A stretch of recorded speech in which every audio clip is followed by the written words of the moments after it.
Okay. And Yes. Okay. If not, Michelle, just please interrupt while I'm talking. That's totally fine.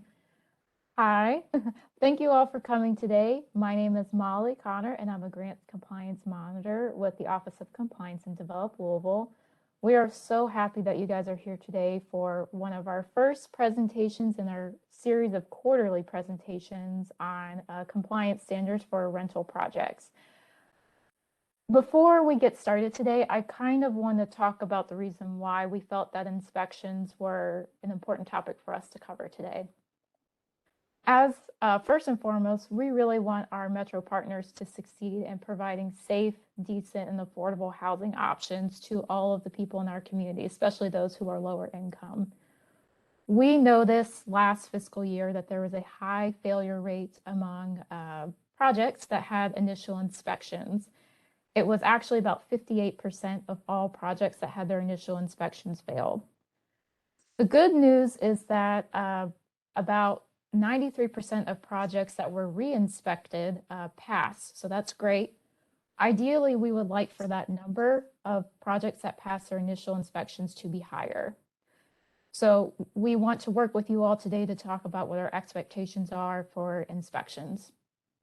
Additionally, many of you may have seen in the news that our local media outlets are now covering housing related issues, or they're focusing on them recently.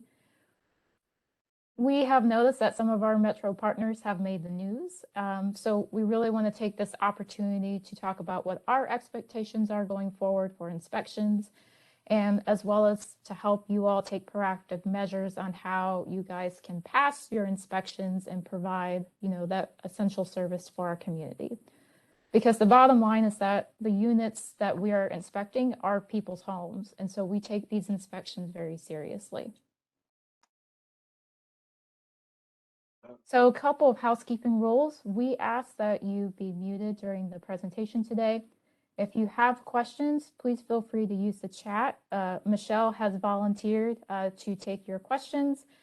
There will also be an opportunity at the end to ask additional questions if you need it. In terms of our topics today, we're going to talk very briefly about property standards. We're going to talk about the home regulations as it speaks to the inspection frequency and how many units need to be inspected. We are also going to talk about our specific inspection process. And then our inspector is going to go over some of the common issues that he sees when he conducts inspections. And then, like I said, we will have an opportunity for questions at the very end. In terms of staff for our office, you guys briefly met Michelle in the beginning. She's our executive administrator.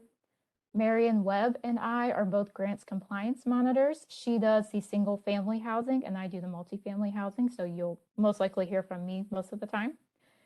Jack Rechtenwald is our inspector, and so when you have inspections, he's the one you will be working with primarily. And then Stephanie Burdick is our consultant, and she provides a lot of wonderful knowledge on federal regulations. So in terms of the specific property standards, we are mostly going to be focusing on property standards as it relates to the home units or home funded units, because about 90% of our monitoring portfolio has home funds. The home regulations are actually pretty broad when it comes to property standards. They typically reference state and local property maintenance codes. The specific code that Jack uses when he's doing inspections is Chapter 156. It's a property maintenance code. And like I said, he's going to talk a little bit more about that in depth later on today. Additionally, when each project receives funding from Metro government, they sign a funding agreement, and those funding agreements typically contain language indicating that that they will abide by property standards. So there are multiple layers to this compliance onion, but the important part that you need to remember is to be compliant with Chapter 156.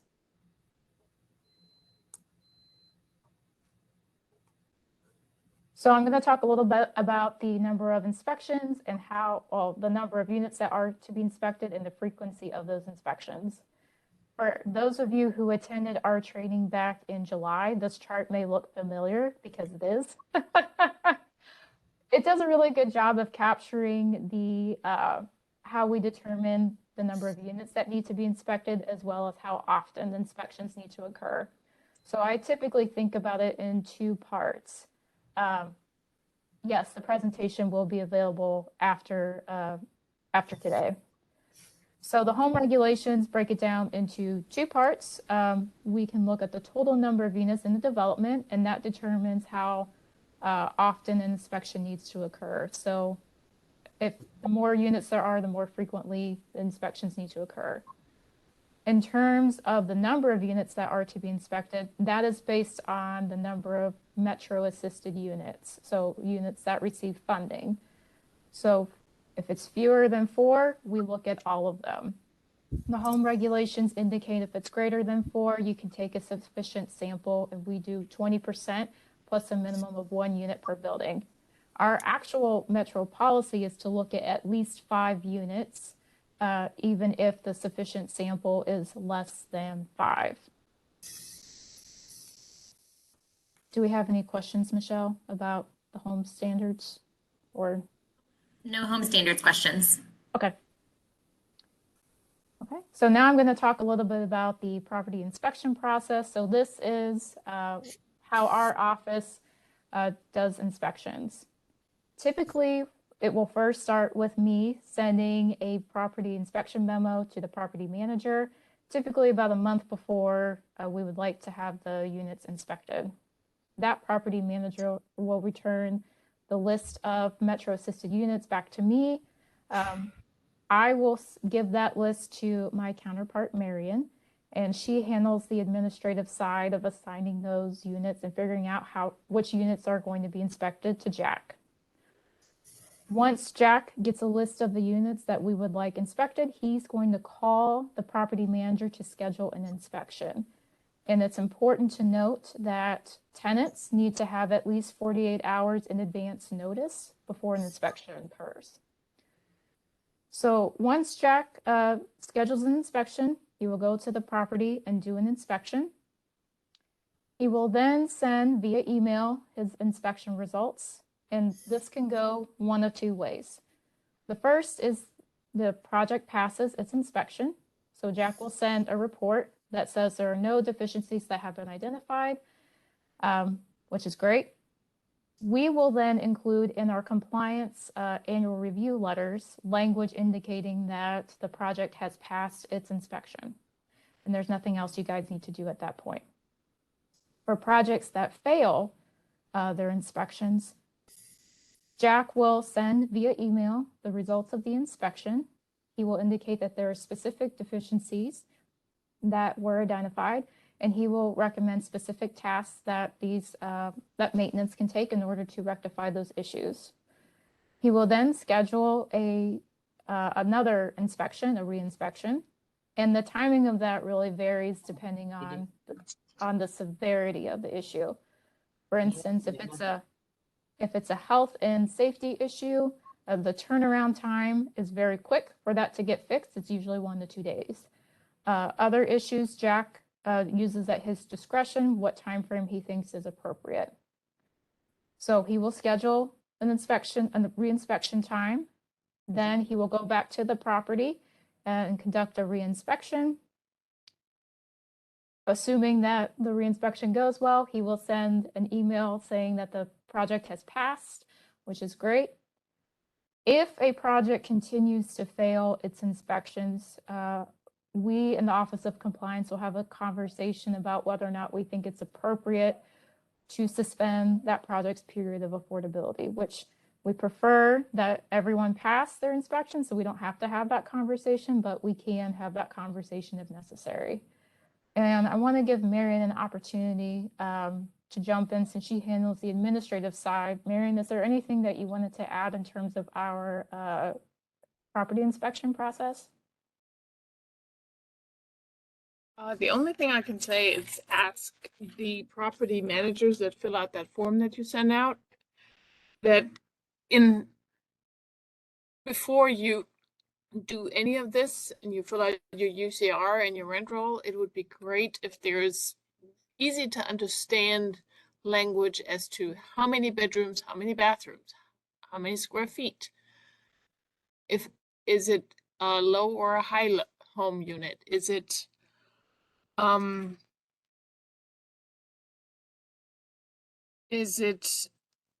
does it have all the tenant information in it? Because that's the information that I need to put into Neighborly. Other than that, the information is usually sufficient, but every once in a while I stumble over very hard to decipher bedroom and bathroom information. But that's it so far for me. All right, awesome. Thank you, Marion. So yes, we track all that information in the software called Neighborly. That's what we use to assign units to Jack, and Jack will then generate reports based on his inspections in that software. So here is the meat and potatoes of the presentation. I'm going to give Jack the opportunity to talk about common issues that he sees when he does inspections, as well as offer tips on how to be proactive about addressing some of these issues. So Jack, feel free to take it away. All right. Yes, the most common item that I see is smoke detectors, and I don't know how to really to enforce tenants to keep them in working order. It seems to me that if they start beeping, they either just take them down or sometimes throw them away altogether. But so I may suggest some type of quarterly battery change. You know, I know in sometimes some of these complexes, there's an enormous number of units, but at least, you know, something such as this would probably get ahead of the batteries dying. And it's a minor expense rather than having to actually replace the entire smoke detector unit when I get there. Windows are a major concern. A lot of times it's the access, because tenants will put dressers or big, huge headboards in front of them, which prevents their egress in case of an emergency. So I would perhaps impart to them before moving in to express that they please do not do this, that they leave access to the windows. And the GFCI receptacles, I notice a lot of them are in bad shape, like in kitchens. Seems like grease, other food particles get them stuck, or they they get worn out. So I would keep an eye on those.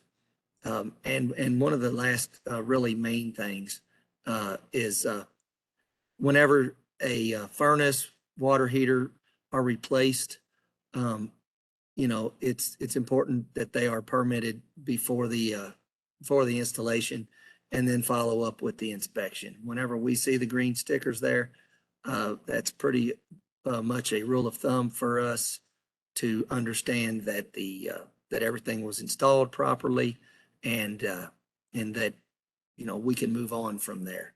So I'm certainly open to any questions as well.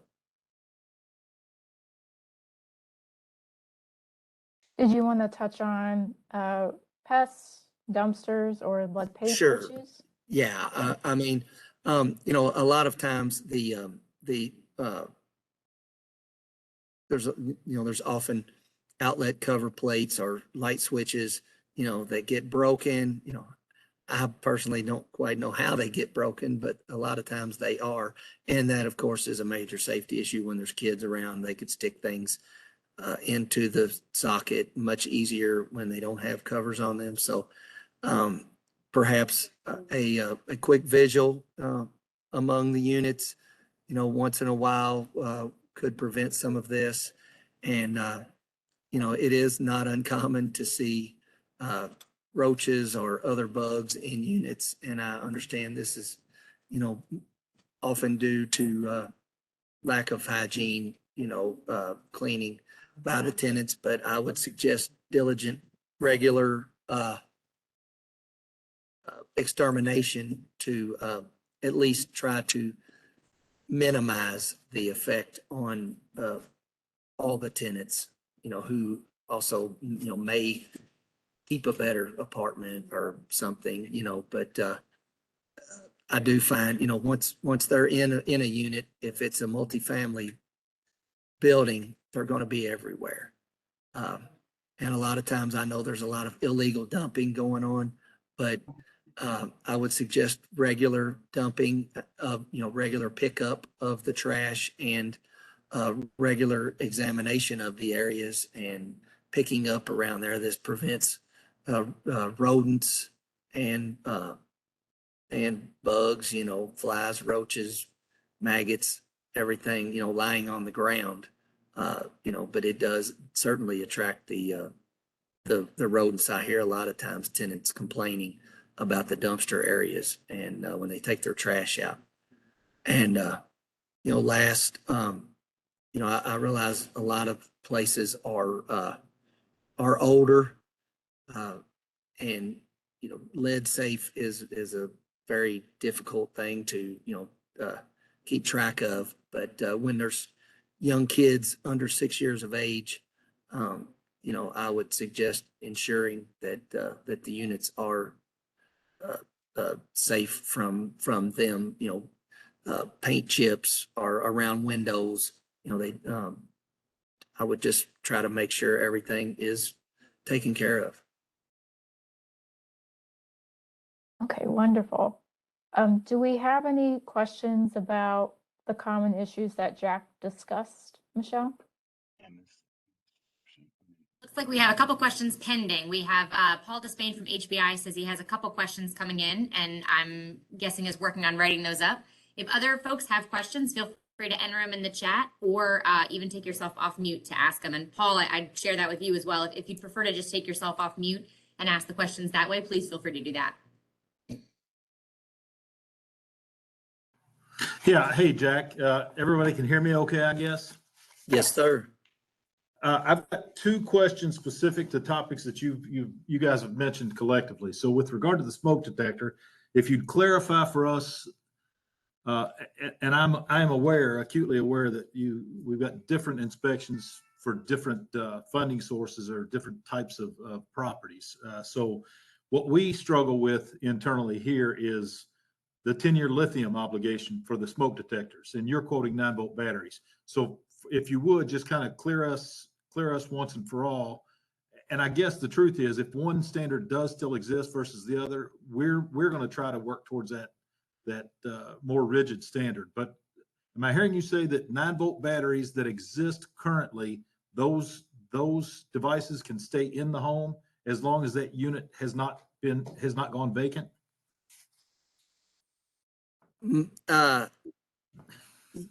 I say yes. I mean, of course, all the units that I inspect are currently occupied. So they, I'm not, I don't have a timeline on when the tenants have moved in or anything. But in many cases, they're the wired units that and then the 9-volt is simply a backup, Right. for power outages. But they're certainly easy to unplug. So whenever they start beeping, a lot of times they'll just yank the unit down and render it useless. Okay, yeah, I just wanted to clarify that. It tends to be a sticking point depending on what inspections entity we've got involved at a particular time. Yeah, And then I'd say I've the got 10-year lithiums are definitely a good, that's certainly a good replacement. And then you put the date on it, and then you keep your data when you installed it, and in 10 years, go around and replace them. right. Okay. Listen, part two, if you will. Another thing that our business, our entity struggles with is the the enforcement of resident violations. So in those instances where you as the inspector come out and unbeknownst to us, it could have even happened, minutes before we walk through the door with you for a scheduled inspection. There could be a hole punched in the wall or non-sanitary conditions inside of the home that weren't there the last time we had a body inside of the house. My question is, in those instances, when the resident gets notices, is there a way to assign the responsible party obligation as the resident? And I guess what I'm getting to is with regard to them being in violation of our lease, if that's possible, I'd like to see that done because it helps our property managers enforce our own lease agreement with them. I hope that makes sense. It does. I think we went over that back several months ago. I think yes, I'm always for cleanliness and understand that yeah, we can't control their behavior Right. when no one's they're going to do what they're going to do. But I do not have any problem wording something that the tenant needs to do his or her part to clean up the mess. All right, thank you. Hi, everyone. It's Stephanie Burdick. I'm the consultant here. I'm just wanting to clarify just really quickly on Paul's question. Metro's, relationship is not with the tenant. So Metro's relationship is with the entity, with HPI or whatever other entity. So Metro itself cannot say, tenant, you need to clean this up, right? So Metro would have to tell HPI that. Now HPI can in turn place that responsibility onto the tenant under the lease that they have signed. But there would, and that is okay under the agreements that are set up between Metro and each individual entity. But there is not going to be the ability for Metro to go in and tell Mr. Jones to pick up his unit, right? We're going to have to tell we're going to tell the organization that that unit is, uncleanly. And if your response back is that you're working on these violations with Mr. Jones and maybe you need additional time for a reinspection or something like that in order to have proper notice of the lease violations and ensure that that person can get those cleaned up, well, then that's different. And I think that's something that we're willing to be, flexible on and work with. So, I understand that.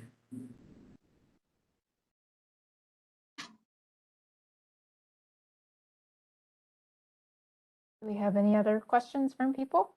Thank you for those questions earlier. They were really helpful.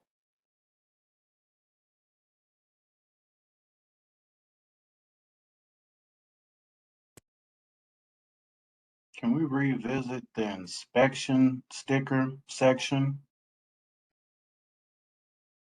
Absolutely. What I mean, or what's your question about that? Well, I just the reception was kind of in and out on the actual topic, and I just wanted to make sure we didn't miss anything. Okay. So what I was saying is that when a furnace or a water heater is replaced in a unit, or if any modification is made to the electrical panel, that it's important to get the proper permits before the work is done, and then to follow up with the inspections from the either the state plumbing or the Metro electrical or HVAC inspectors to ensure that everything has been done properly.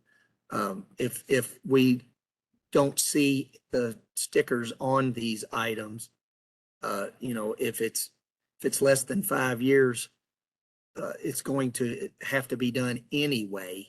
And if it's more than 5 years, that's our guideline for safety. We figured,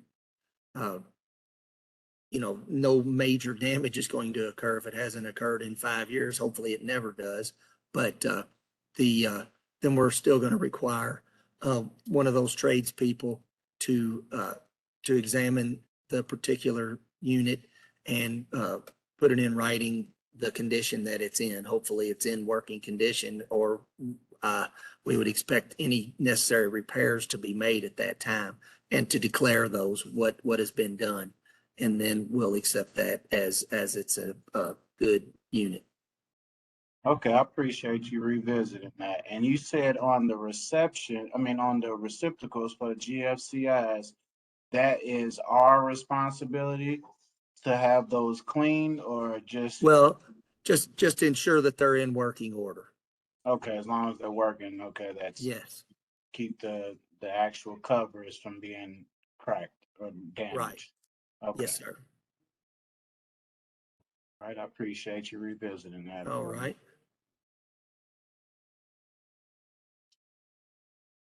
Do we have any other questions? That was a great question. Thank you for asking that.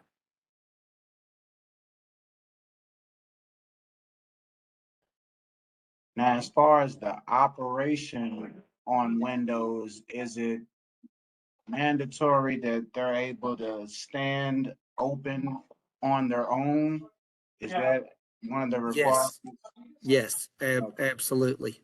Yes, I did. I kind of dropped the ball on that. I was more focused on the access. Yes, all windows must be able to open, close, or open, stay open, and close, smoothly. They definitely have to stay open on their own. Can't have to stick a stick in there or something. All right, good deal. Jack, can you hear me? Yes, sir.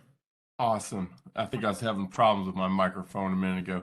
So real quick, when it comes down to those inspection stickers, we've ran into an issue on one of our properties where we have the inspection or the permit has already been pulled, but the plumbing company has not came out and delivered the permit. And so we have the work actually done without the permit. So we've been told a couple things. One is we can write that in permanent marker and it is sufficient as long as the tags match up. And then others have told us that's not a feasible approach. So I'd like to know what your answer is on that. I mean, my personal, I don't guess there's really anything that's in writing. And perhaps we need to visit that option. But yeah, I understand there's some lag time sometimes getting people out, but when the permit has been acquired, generally that generates, I believe, the not necessarily schedules the inspection, but there's an inspector whose name is on there, and when the work is done, then you call the inspector, and he or she comes out and takes a look. And if you don't have the permit in hand, there are several sites that we can look up, and we could even share those. I'm not sure if it's open to the public, but I never mind to look up anything like that. It's very easy for me to. So if you ever want to just call me with a quick, if I'm at my desk, it takes me a couple minutes. I can look to see if the permit's been pulled for that unit.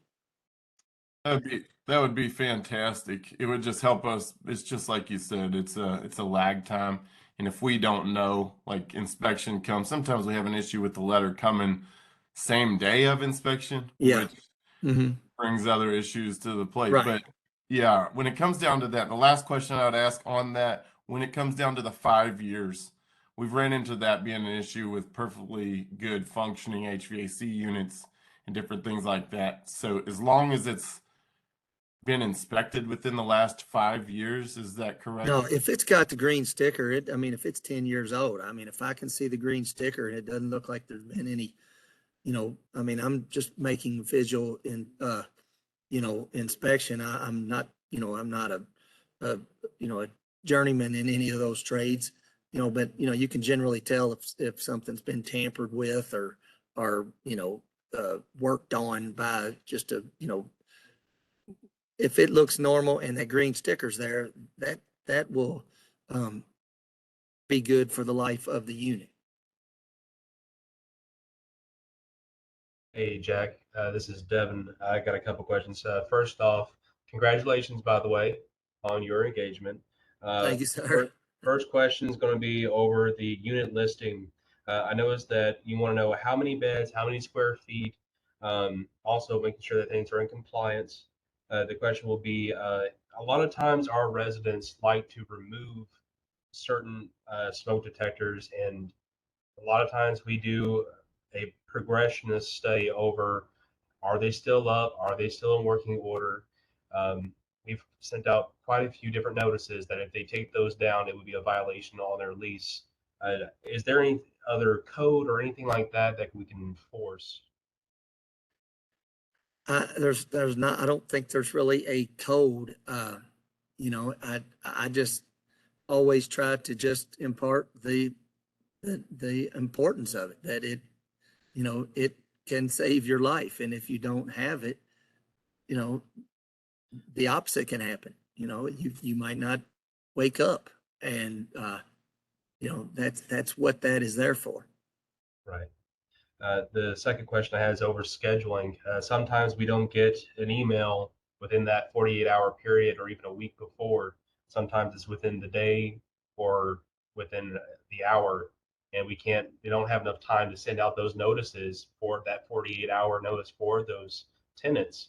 So is there a way that we could get sooner notifications? That way we can get those notices out to let the tenants know to be ready that you are coming around for these inspections. Yeah, I apologize if, you know, there's been some communication problem. I always try to, as Molly said, I try to call first so we can, you know, the old school way, we can actually talk. And then I'll send an email. But if it's not been 48 hours, I'm always, you know, open. I don't ever try to force my way in. So if it ever comes up, you know, I'll certainly be flexible on that, but I'll most certainly try to give more than 48 hours. I try to do it, you know, 4 or 5 days out. Thank you very much, Jack. Okay. I have something. Short intervention here.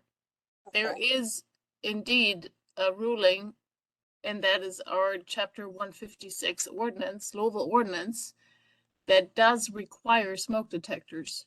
Okay.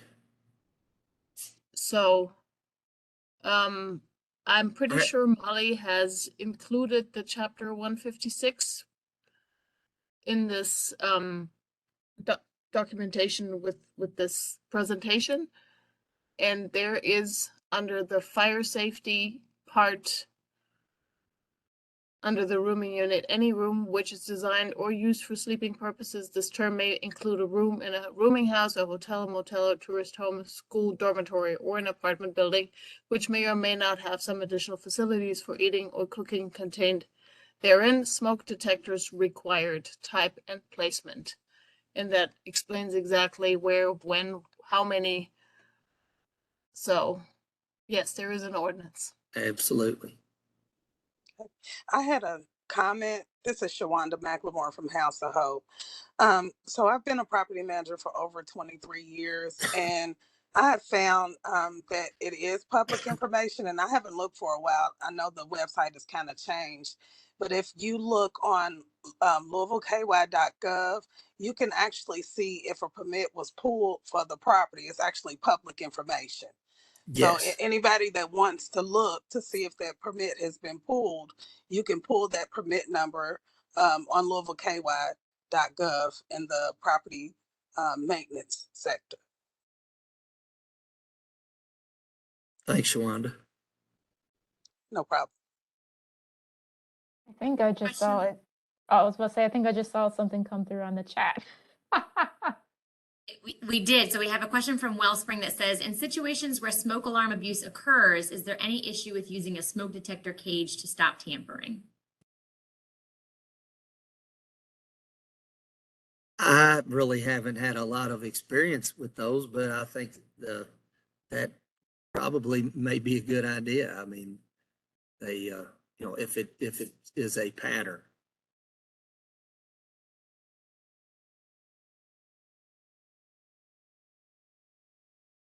Okay, do we have any other questions for Jack on chapter 156? Last question, Jack. When it comes down to findings, if we know that the fact is that the findings are inaccurate or maybe misstated on the actual condition, is there a way to appeal that's effective? What do you mean? Like if I write something and it's actually, it's not correct? So that's what I mean. So if say one of your trainees is coming in and he's under, one of the other guys and he's coming in and writing down things that later comes out to be untrue, how do we take that to you guys and say, hey, we just want to clear this up. This is not accurate. It looked that way, but this is not the case type of situation to keep us from situations of abatement or just time delays in general. I mean, I haven't had a lot of experience with anything like that in the year and a half I've been doing this, but I'm usually open to discussion, and I don't mind to stop by and lay my own eyes on it. It could have been, nobody's perfect, so I've written the wrong things before, and then but whenever someone brings it to my attention, if I'm wrong, I certainly will admit it and correct it and move on. Plus, we're not code enforcement as such. Right.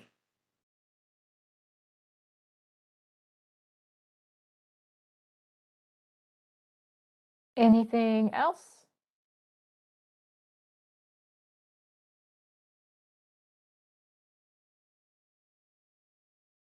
Okay. If anyone has, like I said, any additional questions, you're welcome to stay on and we can discuss those. If you have specific questions over your specific projects. Like I said, we want to try to do some of these trainings on a quarterly basis. And I want to thank everyone last time who submitted training ideas for us. We really appreciate hearing your feedback. So I've included a link here and I will send it out via email as well. If you could fill it out and let us know if there are other areas that you would like for us to cover in terms of compliance, that would be wonderful. Like I said, we want to hear from you so that we can help you be compliant with the specific regulations. And we thank you all for being here. And like I said, if anyone has any specific questions, we can stay on and discuss those. If not, you are welcome to head out. Thank you all. Thank you all. Thank you so much. Appreciate it very much. Thank you for your time, your information, and all the wonderful community that we're building together.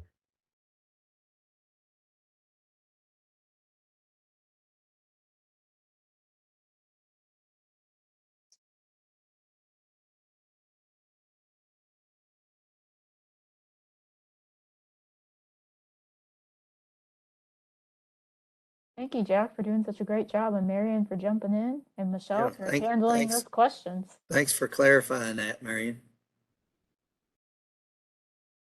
All of you all, I think that was helpful, and I'm hopeful we see a better pass rate from inspections as a result. I think it's a lot of good info. So thanks Molly for putting it together and guiding us through.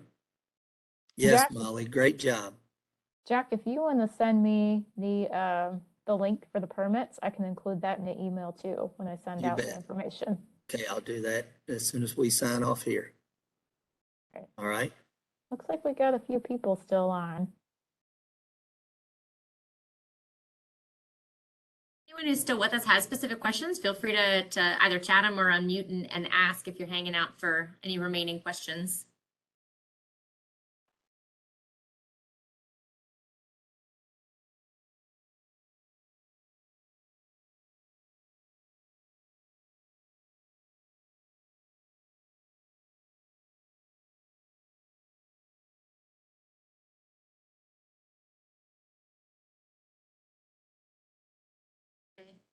Well, we still have some folks hanging out, but I wonder if it might just be a result of people not hanging up quite yet. So let me go ahead and stop the recording.